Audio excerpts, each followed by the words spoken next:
લીધું છે ને? મને મારું બાળક પાછું જોઈએ.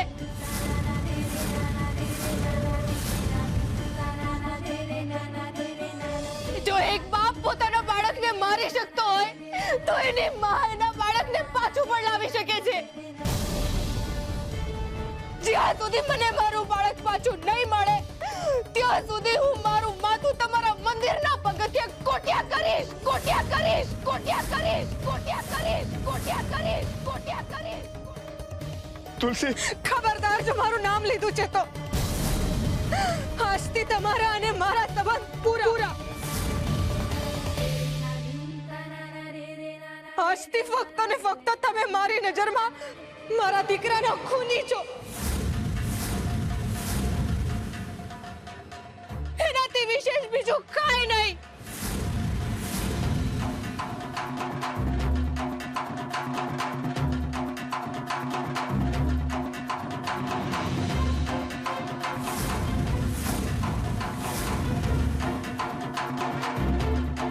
હરે કૃષ્ણ.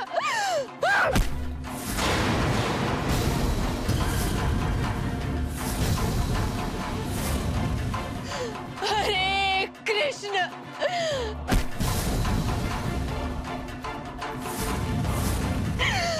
હરે કૃષ્ણ.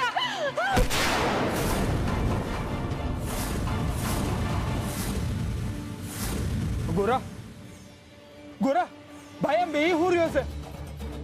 તુલસી ઓના રોક. હરે કૃષ્ણ. તમે લોકો કોઈ કઈ કરો, દયા કરો. તુલસી વહુ, તમારા ઉપર આવો અત્યાચાર ના કરો. તુલસી વહુ. હરે કૃષ્ણ. હરે કૃષ્ણ. મીઠી, મીઠી, તું તો તુલસી વહુને કંઈક સમજાવ.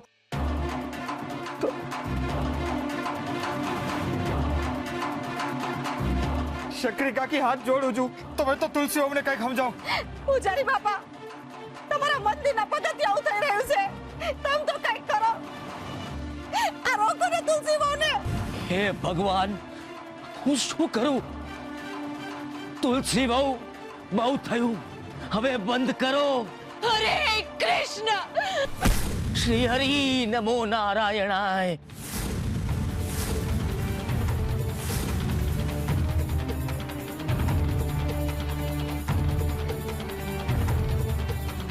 હરે કૃષ્ણ.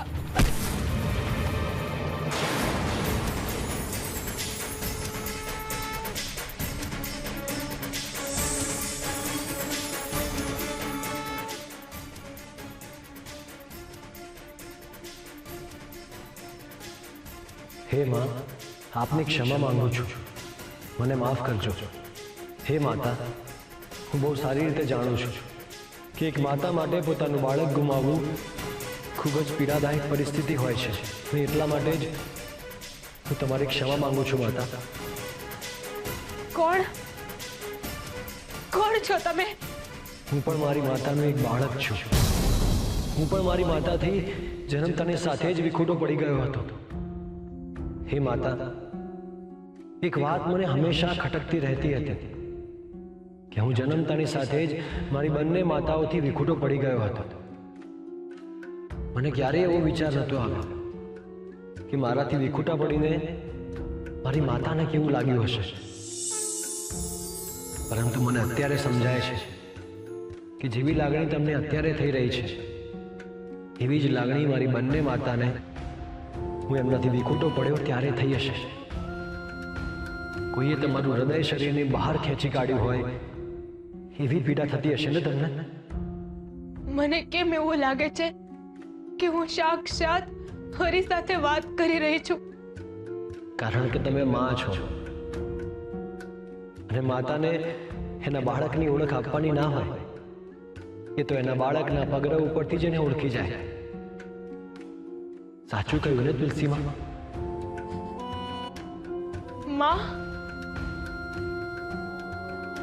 માં શબ્દ બોલી શકે એટલો મોટો એ તમે ના થવા દીધો મારા ગોવિંદને. હરી, આવું મારી સાથે તમે કેમ કર્યું? હરી, એવું તો અમે કોઈનું શું બગાડ્યું છે કોઈ દિવસ કોઈની ટીકા કે ટિપ્પણી નથી કરી. તનતોડ મહેનત કરીને અન્ન ખાધું છે, દાન પુણ્ય કર્યા છે, તો પછી અમારી સાથે આવું કેમ? મારા બાળકને મેં 7 મહિના મારા પેટમાં રાખ્યો હતો અને તમે 2 મહિના વહેલા એને મારી પાસે મોકલી દીધો હતો. એનો અર્થ એવો નથી થતો કે તમે એને મારી પાસેથી આટલો વહેલો પાછો બોલાવી લો. મેં તમારી પાસેથી એવું તે શું લઈ લીધું કે તમે મારી પાસેથી મારું બાળક છીનવી લીધું? એ પણ આ માણસની બેદરકારીના લીધે. ગોરા ભગત મારી ભક્તિમાં ડૂબેલા હતા તુલસીમાં.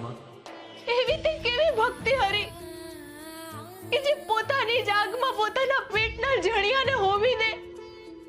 એવી તે કેવી ભક્તિ હરી કે જે પોતાના સગા દીકરાને પોતાના જ પગ નીચે ખૂંદી નાખે? સાવ આવી ભક્તિ હોય હરી? મારે હવે તમારી કોઈ વાત નથી સાંભળવી. મારે તમારું કોઈ આશ્વાસન નથી જોઈતું. મને ફક્ત મારું બાળક, મારો ગોવિંદ મને પાછો જોઈએ છે, બસ. હવે તે કઈ રીત છે તમારી કોઈ બાળકને પાછું બોલાવી લેવાની? કૃષ્ણ, મારું બાળક ગુંગળાઈ ગયું હશે, એની શ્વાસ નળી દબાઈ ગઈ હશે, એ રડી પણ નહીં શક્યો હોય. એવું તો મારા દીકરાએ તમારું શું બગાડ્યું હતું કે તમે એને આવું મોત દીધું? મારા બાળકને આટલી પીડા કેમ? એને કેટલી પીડા થઈ હશે? છેલ્લી ઘડીએ એને મારી યાદ આવી હશે, એનું મન મને ગોતતું હશે, એનું મન પોકારી ઉઠ્યું હશે કે માં, માં મને બચાવી લે, મને બચાવી લે, આ બેદરકાર બાપથી મને બચાવી લે. પણ હું એને બચાવી ન શકી, કારણ કે હું તમારા ભક્ત ગોરા કુંભારનું સ્વમાન મીઠીના પગ નીચે કુંદાઈ ન જાય એ માટે એની સાથે બાજતી હતી. પણ મને ક્યાં ખબર હતી કે એ વખતે મારું માતૃત્વ, મારું બાળક, મારું જીવન એમના પગ નીચે ખુંદાઈ રહ્યું છે. મારા બાળકને આટલી બધી પીડા કેમ? મને જવાબ જોઈએ કૃષ્ણ, મને જવાબ જોઈએ, મને જવાબ જોઈએ હરી, મને જવાબ આપો. તુલસીમાં તમારો ગોવિંદ ગયો પછી એક વાર પણ તમે એનો ચહેરો શાંતિથી જોયો છે? એનો ચહેરો? મારે મારા મરેલા બાળકનો ચહેરો નહીં, મારા હસતા રમતા જીવતા બાળકનો ચહેરો જોવો છે. તમને ખબર છે જેટલી વાર એ તમારું નામ સાંભળતો કે ખિલખિલાટ હસી પડતો હતો. અને મારું જ નામ સાંભળીને એણે છેલ્લા શ્વાસ લીધા છે. એ કેમ ભૂલી ગયા તમે તુલસીમાં? જરાક એનું મોં તો જોઈ જુઓ તુલસીમાં.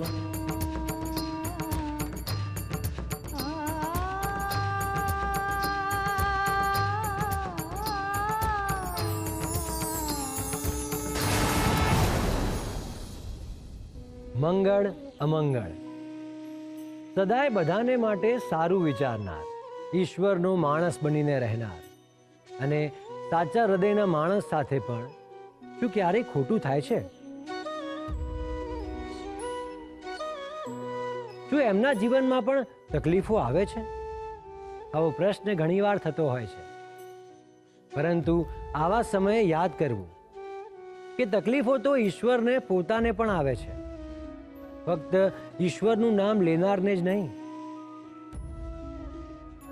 ઘણીવાર ઈશ્વરનું નામ લેતા લેતા પણ દુઃખના ડુંગર નીચે દબાઈ જવાય છે.